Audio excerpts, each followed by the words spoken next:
মধ্যপ্রাচ্যের যুদ্ধে খেলা চলছে অদ্ভুত এক অঙ্ক নিয়ে। ইরানের হাতে কত মিসাইল আর ইসরায়েল আমেরিকার হাতে কত ইন্টারসেপ্টর। ইরানের টানা ব্যালিস্টিক ও ড্রোন হামলার মুখে প্রশ্ন উঠছে আমেরিকা ও ইসরায়েলের প্রতিরক্ষা সক্ষমতা নিয়ে। বিপজ্জনকভাবে কমেছে আমেরিকা ইসরায়েলের ইন্টারসেপ্টর মজুদ। মাত্র ২-৩ দিনের উচ্চমাত্রার ক্ষেপণাস্ত্র বিনিময়েই আমেরিকা ইসরায়েলের প্রতিরোধ ক্ষমতা চাপে পড়েছে। কারণ এক একটি ক্ষেপণাস্ত্র ঠেকাতে প্রয়োজন হয় ২ থেকে ৩টি ইন্টারসেপ্টর। ফলে ইরানের প্রতিটি সালভো বা ক্ষেপণাস্ত্র তরঙ্গ আমেরিকা ইসরায়েলের প্রতিরক্ষা মজুদকে দ্রুত শূন্যর দিকে ঠেলে দিচ্ছে। আমেরিকা ইসরায়েলের প্রতিরক্ষার মূল ভরসা থার্ড বা প্যাট্রিয়ট। ২০২৫ সালের জুনে ১২ দিনের যুদ্ধে আমেরিকা প্রায় ১৫০টি থার্ড ইন্টারসেপ্টর নিক্ষেপ করেছে, যার প্রত্যেকটির মূল্য ছিল প্রায় $১৫ মিলিয়ন।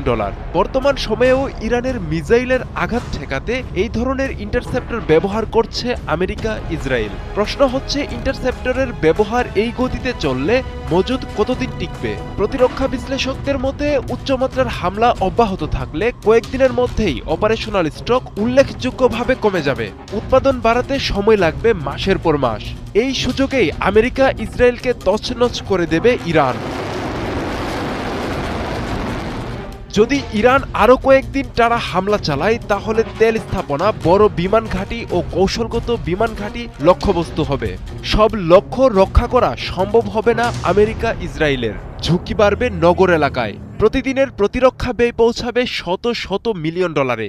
এই পরিস্থিতি দীর্ঘস্থায়ী হলে এটি প্রযুক্তির লড়াই নয়, বরং সহনশীলতার লড়াইয়ে পরিণত হবে। বিভিন্ন পশ্চিমা সামরিক মূল্যায়নে বলা হচ্ছে, ইরানের কাছে হাজার হাজার ব্যালিস্টিক ও ক্রুজ ক্ষেপণাস্ত্র সহ বিপুল পরিমাণ উন্নত প্রযুক্তির ড্রোন মজুদ রয়েছে।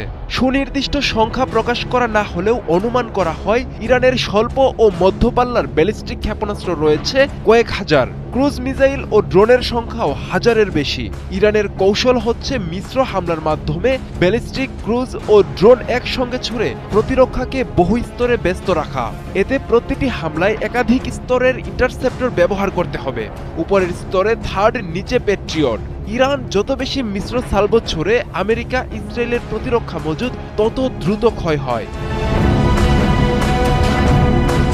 যদি মার্কিন ইসরায়েলি প্রতিরক্ষা কয়েকদিনের বেশি উচ্চমাত্রার চাপ সামলাতে না পারে, তবে তা উপসাগরীয় অঞ্চলে মার্কিন নিরাপত্তা ছাতার উল্লেখযোগ্যতায় আঘাত হানবে। তেলবাজারে অস্থিরতা, বিমা ব্যয় বৃদ্ধি, জাহাজ চলাচলে ঝুঁকি, সব মিলিয়ে অর্থনৈতিক অভিঘাত হবে বৈশ্বিক। এই সংঘাতে সবচেয়ে বড় প্রশ্ন, কে আগে ক্লান্ত হবে? ইরান যদি টানা আরও কয়েকদিন একই মাত্রায় হামলা চালাতে পারে, তাহলে আমেরিকা ও ইসরায়েলকে হয় প্রতিরক্ষা রেশনিং করতে হবে, নয়তো দ্রুত নতুন সরবরাহ নিশ্চিত করতে হবে, যা তাৎক্ষণিকভাবে সম্ভব নয়।